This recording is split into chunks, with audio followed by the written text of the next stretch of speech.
ఒక series of videos వస్తాయి కాబట్టి ప్రతి వీడియోని చూడండి. సాంబిగాడు మాట్లాడిన సోదంతటి గురించి మీకు ఇక్కడ చెప్తాను. బైబిల్లో సమాధానం చెప్పుకోలేని ప్రశ్నలు ఏవైతే ఉన్నాయో, చెప్పలేని ప్రశ్నలు ఉన్నాయో, ఇన్ఫాక్ట్ సమాధానం లేని ప్రశ్నలు ఏవైతే ఉన్నాయో వాటన్నిటి నుంచి డైవర్ట్ చేస్తూ ఇలా ముగ్గురు అక్కడ కూర్చుని బ్రాహ్మడు ఎవరింట్లో తినాలి ఎవరింట్లో తినకూడదు అనే టాపిక్ ఎందుకు డిస్కషన్ వచ్చింది. అన్నదానం అన్నిటికంటే గొప్పది అని ఈ ధర్మం చెప్తుంది. మరి ఈ పాపిష్టుడి మతం ఏం చెప్తుంది? వాడు మారడు, వాడు ఎందో, ఎందుకంటే వాడికి అజెండా ఉంది. మరి బైబిల్లో నీ యేసు ఏం చెప్పాడు? నేను సత్పురుషుడని ఎలా చెప్పుచున్నావు అన్నాడు. ఇప్పుడు యేసును అనుసరిస్తే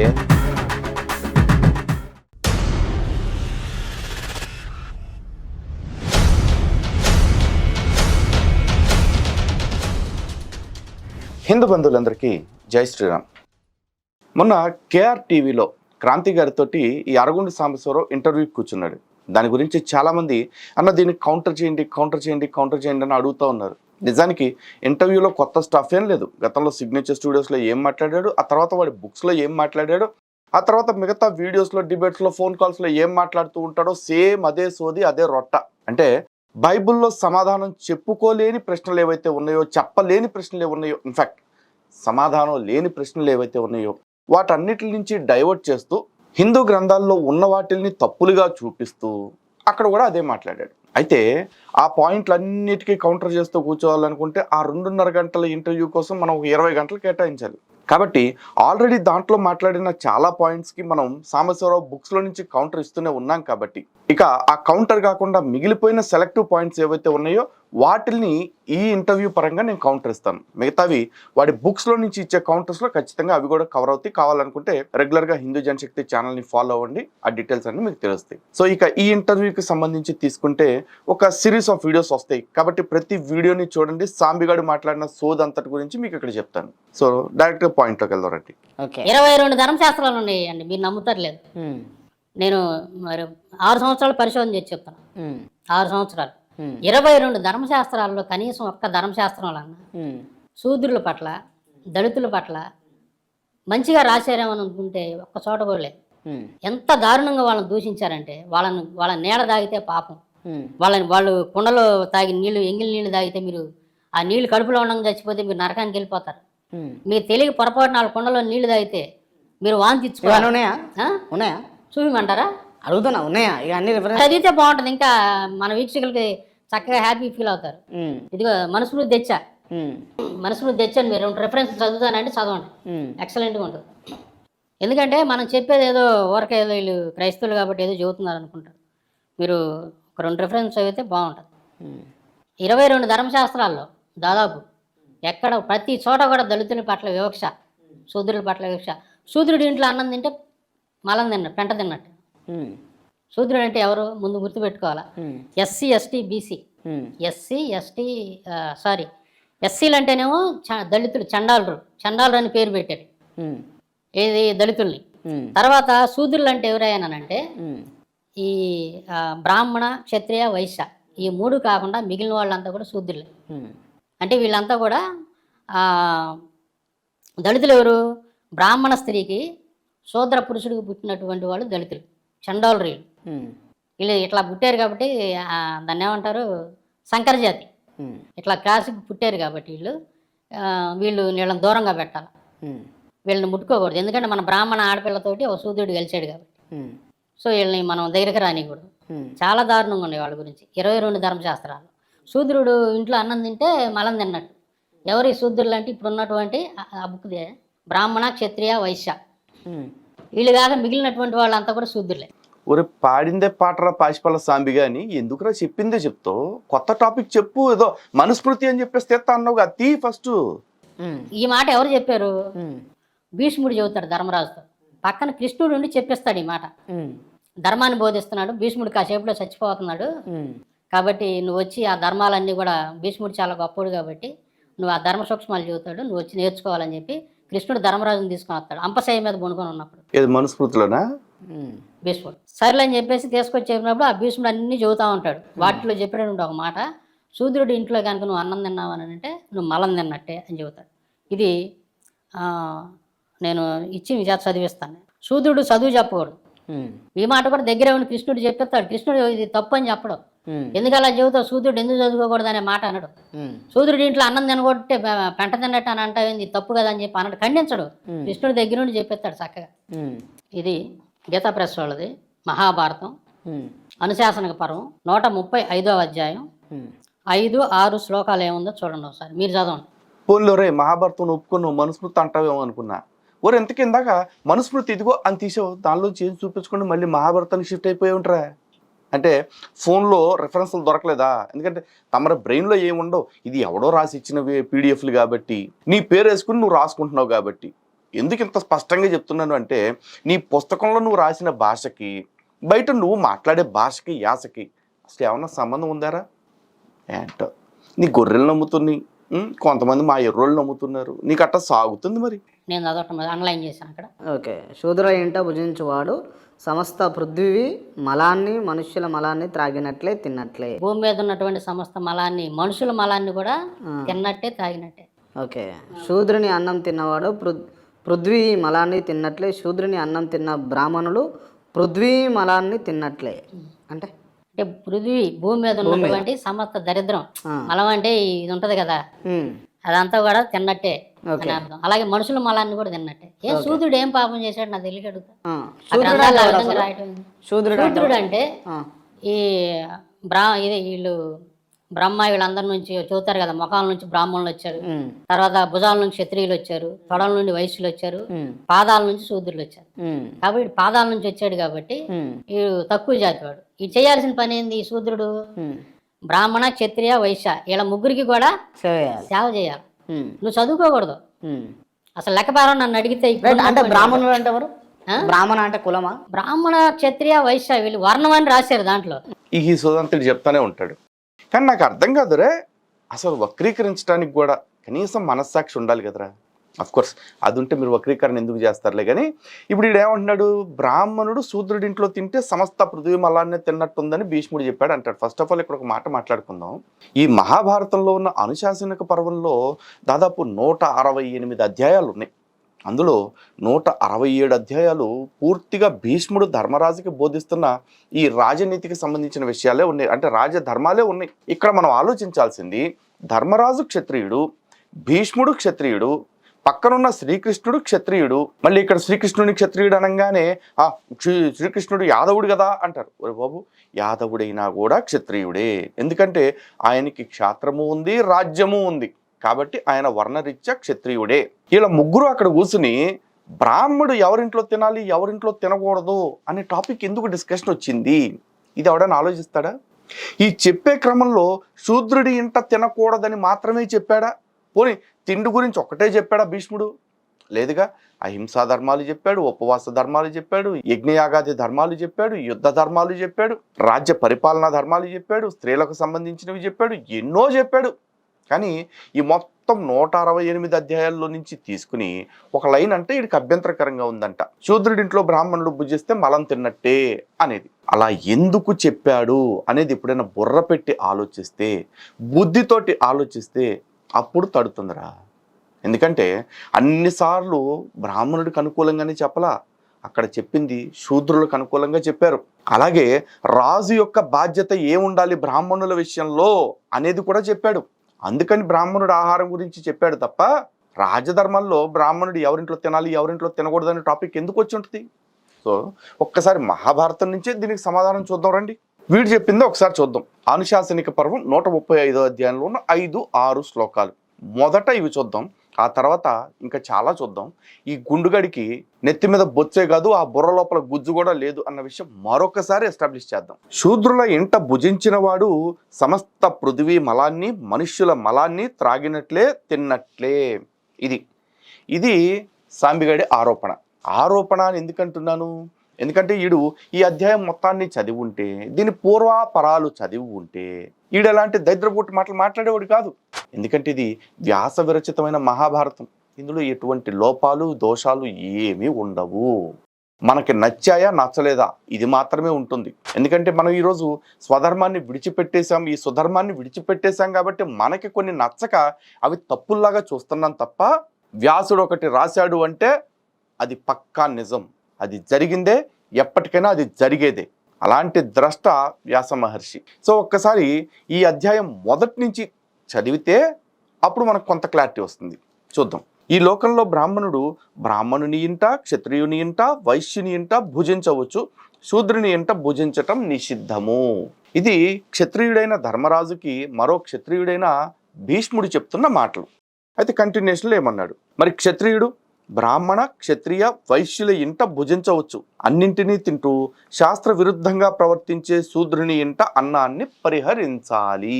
ఏం చెప్పాడు ఇక్కడ? అన్నింటినీ తింటూ శాస్త్ర విరుద్ధంగా ప్రవర్తించే శూద్రుని అంట అన్నాన్ని పరిహరించాలి, అంటే విడిచిపెట్టాలి, తినకూడదు.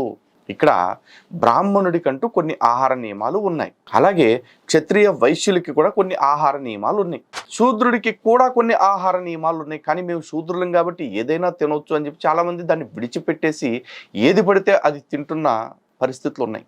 అలాంటి శూద్రుడి ఇంట ఆహారాన్ని విడిచిపెట్టమని చెప్పాడు. అది ఎవరికి చెప్పాడు? క్షత్రియుడికి. అంటే చాలామంది అంటారు కదా, క్షత్రియులు మాంసం తినొచ్చు అని. మాంసాలు కూడా తినొచ్చు, కానీ ఆ మాంసాల్లో కూడా నిషేధించబడినవి కొన్ని ఉన్నాయి. కానీ కొద్దిమంది శూద్రులు, కొన్ని జాతుల వాళ్ళు అవి కూడా తింటూ ఉంటారు. అలాంటి వాళ్ళ ఇంట ఆహారాన్ని విడిచిపెట్టమని చెప్పాడు. ఇక తర్వాత నిత్యాగ్నిహోత్రులై, పవిత్రులై, చాతుర్మాస్య వ్రతాశక్తులైన వైశ్యుల ఇంట బ్రాహ్మణులు, క్షత్రియులు భుజించవచ్చు. అంటే వీళ్ళంతా కూడా చాలా కర్మానుష్ఠానమైన జీవితాన్ని గడుపుతున్న వాళ్ళ ఇంట్లో తినొచ్చని చెప్పాడు తప్ప ఏ వైశ్యుడింట్లో అయినా తినొచ్చని చెప్పలా. వైశ్యులు కూడా ఎలాంటి వాళ్ళు అయి ఉండాలి? నిత్యాగ్నిహోత్రులై, పవిత్రులై, చాతుర్మాస్య వ్రతాశక్తులైన వైశ్యులై ఉండాలి. ఎవరింట్లో పడితే వాళ్ళ ఇంట్లో వైశ్యులు కాబట్టి తినేయొచ్చు అని కూడా చెప్పలా. చూశారు కదా. ఇక ఆ తర్వాత శూద్రుల ఇంట భుజించువాడు సమస్త పృథివీ మలాన్ని, సమస్త మనుష్యుల మలాన్ని త్రాగినట్లే తిన్నట్లే అని చెప్పేసి అన్నాడు. ఇక్కడితో ఆపేస్తే ఎస్, సాంబిగాడు చెప్పినట్టు స్వార్థపూరితంగా చెప్పాడు, వివక్షపూరితంగా చెప్పాడు, నేను ఒప్పుకుంటా. కానీ కంటిన్యూషన్ చదవరా సాంబిగా. బ్రాహ్మణ, క్షత్రియ, వైశ్యులు శూద్ర కర్మాసక్తులైతే వారు స్వకర్మనిష్ఠులైనా సరే నరకంలో వండబడతారు. అలాగే శాస్త్ర విరుద్ధ కర్మలను ఆచరిస్తూ నరకంలో పడతారు. ఎక్కడ పడతారు? నరకంలో పడతారు, శాస్త్ర విరుద్ధమైన కర్మలను ఆచరిస్తూ.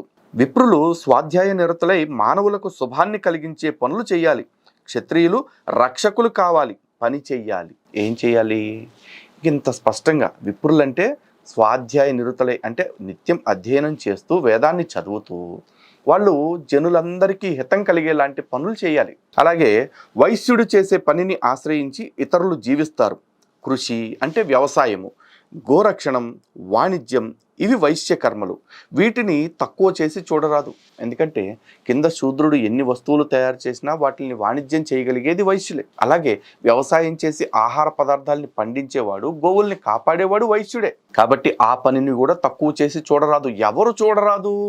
క్షత్రియుడు మొదట పాలకుడు కాబట్టి పాలకుడు ఈ పనులు చేసే వాళ్ళని గౌరవించాలి. ఎందుకంటే రాజ్యం సుభిక్షంగా ఉండాలన్నా, రాజ్యానికి ఆదాయం రావాలన్నా, రాజ్యంలోని ప్రజలు కరువు కాటకాలు లేకుండా ఉండాలన్నా ఈ పనులు సాగాలి. కాబట్టి వైశ్య వృత్తుల్ని వీళ్ళు గౌరవించాలి. ఇక ఆ తర్వాత వినండి, స్వకర్మను విడిచిపెట్టి శూద్రకర్మను పాటించేవాడు శూద్రుని వంటి వాడే, అతని ఇంట ఎప్పుడూ భుజించరాదు. అంటే బ్రాహ్మణుడు స్వాధ్యాయాన్ని విడిచిపెట్టినా, క్షత్రియుడు ప్రజారక్షణ బాధ్యతను విడిచిపెట్టినా, వైశ్యుడు ఈ కృషి, గోరక్షణ, వాణిజ్యం లాంటి వృత్తుల్ని విడిచిపెట్టేసినా వాళ్ళు కూడా శూద్రులు లాంటి వాళ్ళే. అలాంటి వాళ్ళ ఇంట కూడా తినకూడదు. ఇదే కదా భగవద్గీతలో కూడా స్వామి చెప్తున్న మాట, స్వకర్మణ తమభ్యశ్చ అని చెప్తున్నాడు. అలాగే ఇదే మహాభారతంలో యక్ష ప్రశ్నల్లో కూడా ధర్మరాజుని యక్షుడు ఒక క్వశ్చన్ అడుగుతాడు. రాజా, తపస్సు అంటే ఏమిటి అంటే తపస్వధర్మవర్తిత్వం అని చెప్పాడు. నీ స్వధర్మాన్ని నువ్వు అనుసరించటమే అన్నిటికంటే గొప్ప తపస్సు అని చెప్పాడు. అండ్ యక్షుడు దానికి కన్విన్స్ అయ్యాడు, అంటే అది నిజం. అలా ఇక్కడ వీళ్ళందరూ కూడా తమ స్వధర్మాన్ని పాటించాలి, విడిచిపెట్టవద్దు, అది మాత్రమే చెప్తున్నాడు. ఆ తర్వాత వైద్యుడు, ఆయుధాలు నమ్మి జీవించేవాడు, పురాధ్యక్షుడు, పురోహితుడు, సంవత్సర ఫలితాలను చెప్పేవాడు, వ్యర్థమైన చదువులు చదివేవారు, వీరంతా బ్రాహ్మణులైన శూద్రుని వంటి వారే. ఎవరెవరు? పురోహితుడు కూడా. ఎందుకు? అతడు ఇంటింటికి వెళ్ళి పురహితమైన కార్యక్రమాలను చేస్తూ సంభావన తీసుకుంటూ జీవించే వ్యక్తి. మరి ఎవరి ఇంట తింటే, ఎవరు తింటే సమస్త పృథ్వీమలాన్ని తిన్నట్టే అని చెప్పాడు? అక్కడ చెప్పింది బ్రాహ్మణులు. అయితే ప్రతివాడు బ్రాహ్మణుడు అవ్వాలని రూల్ ఏం లేదు. కులంలో పుట్టాం కాబట్టి బ్రాహ్మణ హోదా ఇచ్చేసే పరిస్థితి ఆనాడు లేదు. అందుకే సంవత్సర ఫలితాలు చెప్తారు. ఇప్పుడు టీవీల్లో కూర్చుని ఈ రాశి ఫలాలు చెప్తా ఉంటారు చూడండి, ఉగాది పంచాంగ శ్రవణాలు. అలాంటి వాళ్ళు, పురోహితులు, వైద్యుడు, ఆయుధాలు నమ్మి జీవించేవాడు, వీళ్ళందరూ కూడా శూద్రులతో సమానమని చెప్పాడు. ఎందుకంటే స్వాధ్యాయము అనే దాన్ని విడిచిపెట్టి వాళ్ళు కర్మాసక్తులైపోయి ఉన్నారు కాబట్టి. అలాగే శూద్ర కర్మలు చేస్తున్న ఈ బ్రాహ్మణుల ఇంట సిగ్గు విడిచి భుజించిన వాడు తినదగనిది తినిన ఆ పాపం కారణంగా దారుణ భయానికి లోనవుతాడు. అంటే బ్రాహ్మణులు శూద్రుడంటే కాదు, ఇలాంటి శూద్ర ప్రవృత్తి కలిగిన సాటి బ్రాహ్మణుడి ఇంట తిన్నా కూడా దోషమే. కానీ ఇది సాంబిగడు చెప్పడు. ఎందుకు? అధ్యాయం మొత్తం చెప్తే, లేదు అసలు అనుశాసనిక పర్వం మొత్తం చెప్తే ఈడు కొంప గుడేలైపోద్ది కాబట్టి. ఎర్ర తుపేలు మొక్క కూడా. అతని వంశము, పరాక్రమము, తేజస్సు నశిస్తాయి. పశు పక్షాదుల్లో పుట్టవలసి వస్తుంది. ధర్మాన్ని విడిచిన అతడు కుక్క వలె పని లేకుండా తిరుగుతూ ఉంటాడు. ఇక ఆ తర్వాత లైన్లో కూడా చూడండి, వైద్యుని అన్నం తింటే అది పురీషం వంటిది. పురీషం అంటే తెలుసు కదా, అది కూడా మలమే. దానికి ఇంకొక శబ్దం సంస్కృతంలో. వేశ్య అన్నము మూత్రము వంటిది. మూడవది శిల్పి అన్నం రక్తం వంటిది. సజ్జన సమ్మతుడైన నరుడు విద్యని అమ్ముకొని జీవించేవాని అన్నం తినరాదు, అది శూద్రాన్నం వంటిది. సాధుజనుడు దాన్ని పరిహరించాలి, అంటే విడిచిపెట్టాలి. మాట పడిన వాని ఇంట భుజించువాడు రక్తపు మడుగు వంటి వాడు. చాడీలు చెప్పేవాని ఇంట భోజనం చేస్తే ఆ భోజనం బ్రహ్మహత్యతో సమానం. ఆదరణ లేకుండా అవహేళనతో పెట్టే అన్నాన్ని ఎప్పుడూ తినకూడదు. అటువంటి అన్నాన్ని తిన్న బ్రాహ్మణుడు వేగంగా రోగాన్ని, వంశ వినాశనాన్ని పొందుతాడు. నగర రక్షకుని ఇంట భుజించిన వాడు చండాలుడితో సమానము. ఇక్కడ చూసావు కదా ఎన్ని రకాల వాళ్ళ ఇంట్లో తినొద్దని చెప్పాడు. అయితే ఇక్కడ శూద్రుడు, వేశ్య, వైద్యుడు, పురోహితుడు, శిల్పాలను చెక్కుకునేవాడు, ఆయుధాలు నమ్ముకునేవాడు, వీళ్ళంతా కూడా శ్రమ చేస్తూ బతికేవాళ్ళు. బ్రాహ్మణుడు వాళ్ళకు కావలసిన ముహూర్త విధిని కానీ లేకపోతే శాస్త్ర విధులను కానీ బోధించాలి. కానీ ఆ బోధించిన దానికి వాళ్ళ దగ్గర నుంచి ఏమి ఆశించకూడదు. అంటే ఈ కష్టాలతోటి బతుకుతున్న వాళ్ళు, అంటే శరీరాన్ని నమ్ముకుని బ్రతుకుతున్న వేశ్య కావచ్చు, శారీరక శ్రమ చేస్తూ బ్రతుకుతున్న వ్యక్తులు కావచ్చు, వీళ్ళ నుంచి బ్రాహ్మణుడు ఎటువంటి దోపిడీ చేయకూడదు, వాళ్ళ నుంచి ఏమీ ఆశించకూడదు. ఎందుకంటే పూర్వపు రోజుల్లో ఈ వేదాధ్యయనం చేసిన వాళ్ళని, స్వాధ్యాయుల్ని పోషించాల్సిన బాధ్యత పూర్తిగా క్షత్రియుడిదే. రాజులు వాళ్ళకి అగ్రహారాలు ఇచ్చి, రాజులు వాళ్ళకి కానుకలు, మణులు, మాన్యాలు ఇచ్చి పోషించేవాళ్ళు. కానీ ఎప్పుడైతే ఈ బ్రాహ్మణుడు రాజు నుంచి పొందాల్సినవి సకాలంలో పొందడో అప్పుడు ఈ కింద వ్యవస్థ అందరి మీద ఆధారపడతాడు. అలా బ్రాహ్మణుడు ఈ కింది వ్యవస్థ మీద ఆధారపడుతూ వాళ్ళ నుంచి కూడా ఆశపడే స్థితికి వచ్చాడు. అంటే ఓ రాజా, నువ్వు నీ పని సరిగా చేయట్లేదని, కాబట్టి ఆ దోషం నీకొస్తుంది. కాబట్టి బ్రాహ్మణుడు ఎప్పుడు సంతుష్టుడిగా ఉండేలాగా, ఈ క్రింద ఉంటున్న ఏ ఒక్కళ్ళ మీద ఆశ పడకుండా ఉండేలాగా ఆ బ్రాహ్మణుని సమృద్ధిగా చూసుకోమని చెప్పారు. అంటే జ్ఞానం ఉన్నవాడిని గౌరవిస్తూ వాడికి ఏ లోటు లేకుండా చూసుకో, అప్పుడు నీ రాజ్యం బాగుంటుంది. ఎందుకంటే జ్ఞానం ఉన్నవాడు సరైన మార్గదర్శనం చేస్తూ ఉంటాడు. అలాంటి వాళ్ళ మార్గదర్శనం తీసుకుంటూ ముందుకు వెళ్ళమని రాజధర్మాల్లో భాగంగా ధర్మరాజుకి భీష్ముడు బోధించాడు. అలాగే ఇక్కడ నగర రక్షకుడి ఇంట కూడా బ్రాహ్మణుడు భోంచేయకూడదన్నాడు. ఎందుకు అంటే ఆ నగర రక్షకుడితోటి గనక వీళ్ళు లాలూచీలు పడిపోయి, లేకపోతే కొంచెం క్లోజ్నెస్ పెంచేసుకుని వాళ్ళు వీళ్ళు కుమ్మక్కైపోయి ఎక్కడ ప్రజల్ని వేధిస్తారో, పీడిస్తారో. కాబట్టి అటువంటి నగర రక్షకుడితోటి కూడా ఎటువంటి వ్యక్తిగత బంధుత్వాలు, బాంధవ్యాలు పెంచుకోకూడదనే చెప్తున్నారు. మరి శూద్రుడు అసలు ఎవరికి అన్నమే పెట్టకూడదా, శూద్రుడి ఇంట్లో ఎవడు అన్నమే తినకూడదా అంటే అసలు అలా చెప్పదు. సనాతన ధర్మం అలా ఎందుకు చెబుతుంది? పైగా ఇటు కుల వివక్ష, వర్ణ వివక్ష అని మాట్లాడుతూ ఉన్నాడు. ఒక్కసారి వర్ణ వివక్ష గురించి మాట్లాడే ముందు ఇదే అనుశాసనిక పర్వంలో 113వ అధ్యాయం ఒక్కసారి చూద్దాం. 113వ అధ్యాయంలో 5వ శ్లోకం నుంచి చూద్దాం. తన సుఖాన్ని వెతుక్కుంటూ అహింసకాలైన ప్రాణులను కర్రలతో కొట్టినవాడు మరణానంతరం సుఖానికి నోచుకోడు. ఎవరిని? అహింసకాలైన ప్రాణుల్ని ఎవరైనా కర్రతో కొడితే, అంటే హింస చేసే జంతువులు, లేదు మనుషుల్ని ఇబ్బంది పెట్టే క్రూర మృగాలు, ఇలాంటి వాటి విషయంలో కాదు. ఏవైతే సాధు జీవనం కలిగే జీవులు, వాటి మానాన్ని అవి సంచరిస్తుంటే మనం దండిస్తామో, కర్రలతో కొడతామో, అటువంటి వాడు ఎప్పటికీ కూడా ఉత్తమ గతులు పొందలేడు. చివరికి చచ్చిన తర్వాత కూడా వాడికి ఎటువంటి సుఖం ఉండదు. సమస్త ప్రాణులను తనవలే భావిస్తూ దండాన్ని విడిచి క్రోధాన్ని జయించిన పురుషుడు మరణానంతరం సుఖాన్ని అనుభవిస్తాడు. ఎలా చెప్తున్నాడు? సమస్త ప్రాణులను తనవలే భావించాలి. ఇదే కదా రామాయణం కూడా చెప్తుంది, ఆత్మావత్ సర్వభూతేషు అని చెప్తున్నారు. అంటే అన్ని జీవరాశుల్లో కూడా నీలో ఉన్న ఆత్మ లాంటిదే ఉంది కాబట్టి ప్రతి జీవరాశిని నిన్ను నువ్వు ఎంత ప్రేమించుకుంటావో అలాగే ప్రేమించు అని చెప్పేసి చెప్తున్నారు. అలాగే సర్వప్రాణులను తనవలే భావిస్తూ అన్నింటినీ సమానంగా చూస్తూ రాకపోకలే లేని జ్ఞాని యొక్క మార్గాన్ని తెలుసుకొనటంలో దేవతలు కూడా భ్రాంతి పడతారు. ఇలా అన్ని జీవరాశుల్ని తమ వలె భావించి గౌరవించడం విషయంలో మనుషులే కాదు, కొన్నిసార్లు దేవతలు కూడా భ్రాంతి పడతారు. అలా సర్వోచ్చిష్ట స్థితికి చేరుకుని అందరినీ సమంగా చూడగలిగే శక్తి ఒక్క పరమాత్ముడికి, భగవంతుడికి మాత్రమే ఉంటుంది. కానీ ఏతావాత భీష్ముడు ఏం చెప్తున్నాడు? అన్ని జీవరాశుల్ని నిన్ను నువ్వు ఎలా ప్రేమించుకుంటావో అలాగే సమంగా ప్రేమించు, గౌరవించు అని చెప్తున్నాడు. దాని గురించే చెప్తూ అసలు ధర్మం అంటే ఏంటి అనేది ఇక్కడ చాలా స్పష్టంగా చెప్పాడు. ఒక్కసారి ఇక్కడ శ్లోకాన్ని కూడా తెలుసుకోవటం ఎంతో అవసరం. నతత్పరస్య సందత్యాత్ ప్రతికూలం యదాత్మనః ఏష సంక్షేపతో ధర్మ కామాదవ్య ప్రవర్తతే. ఇది ఆంధ్ర మహాభారతంలో కూడా చాలా అద్భుతంగా చెప్పారు. ఒరులెయ్యవి అనరించిన నరవరం అప్రియంబు తన మనంబునకగు తానురులకది చేయకుండుట పరాయణము పరమధర్మ పదములకెల్లన్ అని చెప్పారు. అంటే దాని అర్థం ఏంటి? తనకి ఏదైతే కష్టం అనిపిస్తుందో, ఏదైతే బాధ అనిపిస్తుందో ఆ పనిని ఇతరులకు మనం చెయ్యకుండా ఉండటమే పరాయణము పరమధర్మ పదములకెల్లా, అన్ని ధర్మములకెల్లా అదే అత్యుత్తమమైన ధర్మం. ఇదే ధర్మము. ఇంత గొప్ప మాట మరి ఏ మత గ్రంథము చెప్పదు. ఒకవేళ దేనిలో అయినా ఉంటే అది మహాభారతం నుంచి కాపీ కొట్టిందే. దీనికే మహాభారతంలో వెంటనే ఒక ఉదాహరణ కూడా చెప్పారు. తాను అడిగిన దానిని ఇతరులకు ఇచ్చినప్పుడు లేదా తిరస్కరించినప్పుడు సుఖదుఖాలు ప్రియాప్రియాల విషయంలో తన మనస్థితి వల్లనే ఇతరుల మనస్థితి కూడా ఉంటుందని గ్రహించాలి.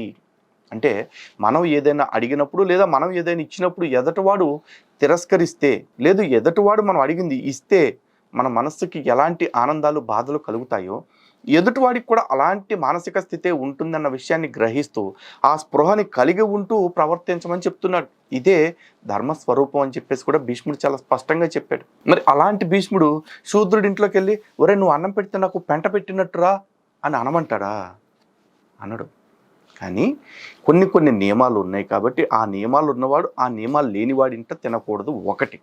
రెండోది, రాజ్యం అదుపులో ఉండాలి. రాజ్యంలో వ్యవస్థ సవ్యంగా నడవాలి అంటే రాజు పోషించాల్సిన వ్యవస్థలు స్వయం సమృద్ధిగా ఉండాలి. వాళ్ళు దిగువ స్థాయిలో ఉంటూ శ్రమ చేస్తూ ఉత్పాదక రంగంలో ఉన్న వాళ్ళని వేధించకూడదు కాబట్టి శూద్రుడిని వేధించొద్దు, శూద్రుడి దగ్గర నుంచి ఏమీ ఆశించొద్దు అని చెప్పారు. ఆ పని ఇప్పటి పాలకులు చేయకపోవటం వల్లనే బ్రాహ్మణులు మా హిందువులు ఇచ్చే కానుకల మీద సంభావనల మీద ఆధారపడాల్సి వస్తుంది. ఎందుకంటే ఇప్పటి పాలకులు మా ఆలయాలన్నింటినీ కూడా వాళ్ళ కబ్జాలో పెట్టుకుని మా అర్చకుల్ని, మా పురోహిత బ్రహ్మల్ని ఆకలితో మాడేలాగా చేస్తున్నారు. చివరికి అర్చకత్వం చేస్తే ఈ మధ్య పిల్లనివ్వటానికి కూడా వెనకాడే అంత ఆ పేదరికంలోకి వాళ్ళని నెట్టేస్తా ఉన్నారు. అలాంటి పరిస్థితి తేవద్దని ధర్మరాజుకి భీష్ముడు చెప్పాడు. అలాంటి పరిస్థితి లేకుండా గౌరవించమన్నాడు కాబట్టి బ్రాహ్మణుల్ని, ఈ బ్రాహ్మణ ద్వేషి అయిన ఈ సాంబిగడికి ఇది నచ్చట్లేదు. పోనీ ఇక్కడతో భీష్ముడు ఆపేస్తుంటే కూడా దాన్ని అరాకొర అనుకోవచ్చు. ఒక్కసారి కొంచెం ఇంకొక అధ్యాయం వెనక్కి వెళ్దాం. 112వ అధ్యాయం. అంటే ధర్మాన్ని కూడా వీళ్ళు అట్లాగే వెనక్కి తీసుకుపోతున్నారు కదా. మరి 112వ అధ్యాయంలో 16వ శ్లోకం నుంచి చూద్దాం. 1,00,000 గాయత్రీ జపం చేసిన, 1000 గోవులను తృప్తిపరచిన పవిత్ర బ్రాహ్మణులకు యథార్థంగా వేదార్థాన్ని వినిపించిన, స్వర్గాన్ని త్యజించినా కూడా బ్రాహ్మణుడు పాప విముక్తిని అందగలడు. అంటే స్వర్గం అసలు నథింగ్. స్వర్గం కంటే కూడా ఈ దానాలన్నిటికంటే కూడా గొప్పదేంటో మహాభారతం చెప్తుంది, విను. వీరందరికీ అన్నం పెట్టి ఆతిథ్యం ఇవ్వటం శ్రేష్టం. అందుకే అన్నం అన్నిటికీ మించినది. అన్నం అన్నింటికీ మించింది, అన్నదానం అన్నిటికంటే గొప్పది అని ఈ ధర్మం చెప్తుంది. మరి ఈ పాపిష్ఠుడి మతం ఏం చెప్తుంది? ఎవడైనా విదేశీయుడు నీ ఇంటికి వస్తే ఆడికి కుళ్ళిన మాంసము, సచ్చిన జంతువుల యొక్క పాడైపోయిన మాంసాన్ని కూడా పెట్టొచ్చు అని బైబిల్ చెప్తుంది. మరి గబ్బోడ చెప్తాడా? బైబిల్ చెప్తుంటే బైబిల్లో మీ దేవుడు ఆజ్ఞగా ఇచ్చాడు మీకు, మీరు మాత్రం సుష్టుగా శుభ్రంగా అన్నిటిని పీక్కు తినండి. కానీ మీ ఇంటికి ఎవడన్నా పరదేశి వస్తే మాత్రం ఆడికి కుళ్ళిపోయిన మాంసాన్ని కూడా పెట్టేసేయండి అని చెప్పేసి చెప్తున్నాడు. ఆ ధర్మం అలా చెప్పదరా నీచుడా. ధర్మాత్మ పాండునందన, బ్రాహ్మణుల సొమ్ములు అపహరించకుండా న్యాయంగా ప్రజాపాలన చేస్తూ తన భుజబలంతో సాధించిన అన్నాన్ని వేదజ్ఞులైన బ్రాహ్మణులకు పవిత్రము ఏకాగ్రము అయిన మనస్సుతో దానం చేస్తే ఆ అన్నదాన ఫలితంగా క్షత్రియుడు పాపకృత్యాల ఫలితాన్ని తొలగించుకోవచ్చు.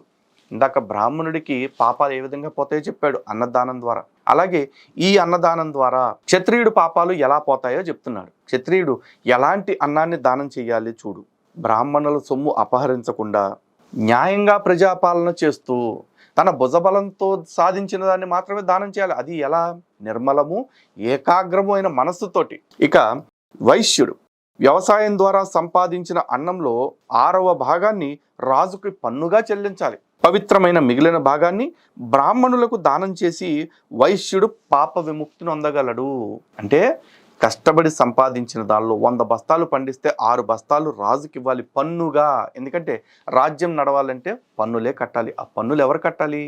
సంపాదించేవాడే కట్టాలి. అలా సంపాదించిన దాన్ని పన్నుగా కట్టాల్సింది కట్టగా మిగిలిన భాగంలో నుంచి అతను దానాలు చేయొచ్చు. అంతేగాని ఆ రాజుకి ఇచ్చే దానిలో నుంచి మనం తీసేసుకున్నాము, మాకు ట్యాక్స్ ఎగ్జంప్షన్స్ ఉన్నాయి అని చెప్పి తప్పించుకుని తిరిగితే కుదరదురా తెంగరోడా. అత్త సొమ్ము అల్లుడు దానం చేసినట్టు కాకుండా నువ్వు కట్టాల్సిన పన్నులు సవ్యంగా కడుతూ, అంటే నీ బాధ్యతని రాజ్యం పట్ల సవ్యంగా నెరవేరుస్తూ ఆ మిగిలిన దానిలో నుంచి నువ్వు ఎన్ని దానాలైనా చేయొచ్చు. అంతేగాని ఫౌండేషన్లు పెట్టేసి ట్యాక్స్ ఎగ్జంప్షన్లు తీసేసుకుని ఇన్కమ్ ట్యాక్స్లు ఎగదొబ్బటం కోసం చేసే సేవని సేవ అనరో. అర్థమైందా? మిషనరీ బ్యాచ్కి బాగా తెలుసు దీని గురించి. ఇక శూద్రుడి విషయానికి వస్తే ప్రాణాలను లెక్క చేయకుండా కష్టపడి సంపాదించిన అన్నాన్ని బ్రాహ్మణులకు దానం చేసి శూద్రుడు పాప విముక్తిని పొందగలడు. శూద్రుడు అన్నం తింటే పెంట తిన్నట్టు అని చెప్పేసి ఇందాక అన్నావు కదరా సన్నాసి. మరి ఇక్కడ ఏం చెప్పాడు? ప్రాణాలకు తెగించి కష్టపడి సంపాదించిన అన్నాన్ని బ్రాహ్మణులకు దానం చేస్తే శూద్రుడు కూడా పాపాల నుంచి విముక్తుడు అవ్వచ్చు. మరి ఇప్పుడు ఈ బ్రాహ్మణులు శూద్రుడు అన్నాన్ని తీసుకోవచ్చా? తీసుకోవచ్చు. ఇక్కడ కష్టపడిన దానిలోంచి నిజాయితీగా సంపాదించిన దానిలో నుంచి. అలా కాకుండా అక్కడ చెప్పింది ఏంటి? ఏది పడితే అది తింటూ ఉండే శూద్రుడింట తినకూడదు. ఇది చెప్పిన మాట. కానీ కర్మనిష్టతోటి ధర్మనిష్టతోటి తాను దానం చెయ్యాలి అన్న ఉద్దేశంతో శూద్రుడు అన్నదానాన్ని చేస్తే ఆ అన్నదానం వల్ల ఎంతటి ఫలితం వస్తుందో ఆ ఫలితాన్ని శూద్రుడు మిస్ అవ్వకూడదు. కాబట్టి ఆ శూద్రుడు బ్రాహ్మణులకు దానంగా ఇవ్వచ్చు. అంతే తప్ప బ్రాహ్మణుడు వెళ్ళి శూద్రుడి ఇంట కూర్చొని నేను నీకు ఈ పని చేశాను కదా, ముహూర్తం పెట్టాను కదా, నీ ఇంట్లో యజ్ఞం చేయించా కదా, పెళ్లి చేయించా కదా, నాకు డబ్బులు ఇవ్వు అని అడగకూడదురా. అలా సమాజంలో శూద్రుడు దోపిడీకి గురవ్వకూడదని, బ్రాహ్మణుడు ఒక దోపిడీదారుడిగా గుర్తించబడకూడదని ఇరువురికి ఉండేలాగా రాజుకి బోధిస్తే నీకేం వచ్చిందరా నొప్పి బోడిగుండిగా. ఇంకా కావాలంటే ఇంకో 4 చెప్తాను చూడు ఇదే కంటిన్యూషన్లో. ప్రాణిహింస చేయకుండా కండబలంతో సాధించిన అన్నాన్ని బ్రాహ్మణులకు పెట్టేవాడు కష్టాల పాలు కాడు. బ్రాహ్మణుడికి పెట్టే అన్నం ఎలాంటిది అయి ఉండాలి? ప్రాణిహింస చేయకుండా తన స్వకష్టంతో తన స్వార్జితంతో కండబలంతో సంపాదించిన ఆహారం అయి ఉండాలి. న్యాయంగా సంపాదించిన అన్నాన్ని ఆనందంగా వేద వృద్ధుడైన బ్రాహ్మణులకు దానం చేసిన నరుడు పాప విముక్తి పొందగలడు. నాకు దానం చేయాలి కాబట్టి నువ్వు ఎట్టయినా కొట్టుకొచ్చేసేయి, మీ దేవుడు చెప్తాడు కదా, అర్ధరాత్రి మాటేసి ఆ రాజ్యాన్ని కొట్టుకురా ఈ రాజ్యాన్ని కొట్టుకురా, ఎత్తుకొచ్చిన దానిలో నాకు దశం భాగం ఇయ్యి, దాన్ని ఆ భాగం ఈ భాగం ఇయ్యి అని చెప్పేసి అడుగుతాడు కదా. అలా చెప్పట్లా. నాకు దానం ఇవ్వాలంటే, అంటే బ్రాహ్మణుడికి దానం ఇవ్వాలి అంటే అది న్యాయబద్ధంగా సంపాదించిందై కష్టార్జితమై ఉండాలి. అది ఇతర ప్రాణులకి హింస కలిగించకుండా సంపాదించిందై ఉండాలి. ఇంత గొప్పగా నీ గ్రంథంలో ఎక్కడైనా ఒక మాట ఉంటే చూపించరా. అరే నీ గ్రంథం మొత్తం మీద బోతార్థం వేసుకుని ఎతికినా కూడా ఇట్లాంటి ధర్మం కనపడదు కదరా. దరిద్రాన్ని అంటేసుకుని తిరిగే నువ్వు కూడా మా గ్రంథంలో నుంచి ఒక లైన్ పట్టుకుని మొత్తం గ్రంథమే తప్పు అంటే మా వాళ్ళు అన్నాయుడికి కౌంటర్ చేయి అన్నాయుడికి కౌంటర్ చేయి అంటున్నారు. అసలు ఏ రకంగా నన్ను కౌంటర్ చేయమంటారా? హిందువులందరూ కూడా మిమ్మల్ని అడుగుతున్నా. వీడెంత ఎరుపులాగా మాట్లాడతాం. ఆ ఎరుపుగాడికి నేను మెరుపు కౌంటర్లు ఎన్ని ఇచ్చినా సరే ఆడు మారడు, ఆడు ఎండు. ఎందుకంటే వాడికి ఒక అజెండా ఉంది. హిందూ గ్రంథాలని వక్రీకరించి చూపించి మత మార్పిడి చేయాలి, హిందూ ధర్మం మీద వ్యతిరేకత పెంచాలి. ఛాలెంజ్గా చెప్తున్నారా? ఇలా నీ బైబుల్ మొత్తం మీద ఎక్కడ చూపించు. ఇలా న్యాయబద్ధంగా ఇతర ప్రాణుల్ని హింసించకుండా నీ కష్టంతో కండబలంతో సంపాదించి మాత్రమే నాకు దశం భాగం ఇవ్వాలి, లేకపోతే దేవుడికి పాలిభాగం ఇవ్వాలని చెప్పేవాడిని నీ బైబుల్ మొత్తం మీద చూపించు. ఛాలెంజరా. అలాగే అన్నదానం అంటే కూడా ఎలాంటి అన్నం దానం చేయాలంటే కొంతమంది ఈ మధ్య పంచుతూ ఉంటారు. బ్రాహ్మణికి అంటే రేషన్ బియ్యం తెద్దామండి, మార్కెట్లో దానం కోసం సపరేట్ బియ్యం ఇవ్వండి అంటాడు. అంటే ఈడు తినేదేమో 50 రూపాయల బియ్యం, బ్రాహ్మణుడికి లేకపోతే ఎవరికైనా దానం ఇవ్వాలంటే మాత్రం 10 రూపాయల బియ్యం కావాలి, కోట బియ్యం. అలాంటి వాళ్ళు కూడా ఇందులో చెప్పాడు. అంటే నీ మత గ్రంథంలో చెప్పాడే నువ్వు తిండి మంచి తిను, నీ ఇంటికి వచ్చిన వాడికి మాత్రం కుళ్ళిపోయిన మాంసం పెట్టని. అలా చెప్పకూడదన్నమాట. లోకంలో బలవర్ధకమైన అన్నాన్ని దానం చేసిన నరుడు బలవంతుడవుతాడు. సత్పురుషుని మార్గంలో నడిచిన వాడు సర్వ పాపాల నుండి ముక్తిని అందగలడు. ఇక్కడ చాలా స్పష్టంగా ఏం చెప్తున్నాడు? సత్పురుషుల మార్గంలో నడిచిన వాడు సర్వ పాపాల నుండి విముక్తిని అందగలడు అన్నాడు. మరి బైబిల్లో నీ యేసు ఏం చెప్పాడు? నేను సత్పురుషుడని ఎలా చెప్పుచున్నావు అన్నాడు. ఇప్పుడు యేసును అనుసరిస్తే మహాభారతం ప్రకారం మీరు అందరూ కూడా నరకానికి పోతారా? దానశీలురు దారిని నిర్మించారు, ధీమంతులు ఆ దారిలో నడుస్తారు. అన్నదానం చేసిన వాడు ప్రాణదానం చేసినట్లే వారి ద్వారానే సనాతన ధర్మం వర్ధిల్లుతుంది. బాబా బాబా చూడరా, అన్నదానం చేయటం అంటే ప్రాణదానం చేయటం రా. ఎక్కడన్నా మీ పుస్తకంలో ఉందారా ఇట్లాంటి మాట? నేను సనాతన ధర్మంలో పుట్టానని చెప్పుకోవటానికి, నేను హిందువుని అనుకోవటానికి, ఇంతకంటే గర్వించటానికి ఇంకేం కావాలరా? అరే, ఒక అధ్యాయంలో కొన్ని వచనాలు చదివితేనే నా పరిస్థితి ఇలా ఉంది, నాకు ఇంత ఆనందం కలుగుతుంది, మా వాళ్ళకి ఇంత తృప్తి కలుగుతుంది. ఇలాంటి వాక్యాలు నీ నల్లొట్ల పుస్తకంలో ఎక్కడైనా ఉందారా? నల్ల పుస్తకం పట్టు తిరిగేవాడా? మనుష్యుడు న్యాయబద్ధంగా సంపాదించిన అన్నాన్ని సర్వావస్థల్లోనూ యోగ్యులకు సమర్పించాలి. ఎవరికి? ఏ ఎదవలకు పడితే ఆ ఎదవలకి, దోపిడీ దొంగలకి, దగాకోర్లకి, దగులుబాజీలకి కాదు, యోగ్యులకు సమర్పించాలి. అన్నమే నిత్యము ప్రాణులకు పరమగతి. అన్నదానం ద్వారా నరునకు నరకాన్ని సేవించవలసిన అవసరం రాదు. కాబట్టి న్యాయంగా సంపాదించిన అన్నాన్ని దానం చెయ్యాలి. ఎన్నిసార్లు చెప్పినా, ఎక్కడ చెప్పినా ఇంత గొప్ప మాట. న్యాయంగా సంపాదించు, ధర్మంగా సంపాదించు, ఇతరుల్ని హింసించకుండా సంపాదించు. ఇది లైఫ్ టైం ఛాలెంజ్. అరగుండు, లైఫ్ టైం ఛాలెంజ్. ఇక్కడ నువ్వేదో అన్నావు కదా, శూద్రుడి ఎంట భోజనం చేస్తే మలం తిన్నట్టే. ఆ ఒక్క లైన్ని పట్టుకుని ఉట్టి కట్టుకుని ఊరేగటం కాకుండా ఇప్పుడు నేను చెప్పిన వచనాలు లాంటి వచనాలు నీ బైబిల్ మొత్తం మీద చూపిస్తే, ఎక్కడైనా ఒక చోట నీ పుస్తకంలోంచి నువ్వు తోచిన చోట చూపించు, ఎక్కడైనా సరే. Life time challenge. ఒరే, ఇది అరగుండు గడికి అనుకుంటారేమో, అరగుండు గడికి కాదు. అరమెదడుతో ఆ నల్లొట్ల పుస్తకాన్ని పట్టుకున్న ప్రతోడికి ఛాలెంజ్. ఊరికే ఆ నల్లొట్ల పుస్తకం పట్టుకుని, ఇదిగో ప్రభువు లోకమును ఎంతగానో ప్రేమించను, ఆడు పరిశుద్ధాత్మ చేత ఆళ్ళని కామించను. ఇట్లాంటి మాటలు నాకు వద్దు. బైబిల్లో ఉన్నది చూపించండి. దానం గురించి, ఆ దానం చేసే సొమ్ము ఎలా సంపాదించాలనే దాని గురించి, అలా సంపాదించి దానం చేసిన ఒక నలుగురు దాతల గురించి నీ బైబిల్లో చూపించు. ఒక ఇద్దరు దాతలను చూపించు. సారీ, అది కూడా వద్దు. ఒక్క దాతని, రంతిదేవుడు లాంటి వాళ్ళని, దదీచి లాంటి వాడిని, శిబి చక్రవర్తి లాంటి వాడిని, కర్ణుడు లాంటి దాతని ఒక్కళ్ళని చూపించు. కర్ణుడు యాక్చువల్లీ యాంటీ క్యారెక్టర్ మాకు చెప్పాలి అంటే. అలాంటి కర్ణుడితో అయినా పోల్చుకునే ఛాన్స్ ఇస్తున్నా. నీ బైబుల్ మొత్తం మీద ఒక్క దాతని చూపించు చాలు. నేను రెండో వాడిని కూడా అడగట్లా. సో హిందూ బంధువులరా, ఇది ఈ ఎపిసోడ్. మరో ఎపిసోడ్లో ఇది తాట పర్రం చీరేద్దాం. ఓకేనా? జై శ్రీరామ్, భారత్ మాతకి జై. అరగుండు, రెడీగా ఉండు.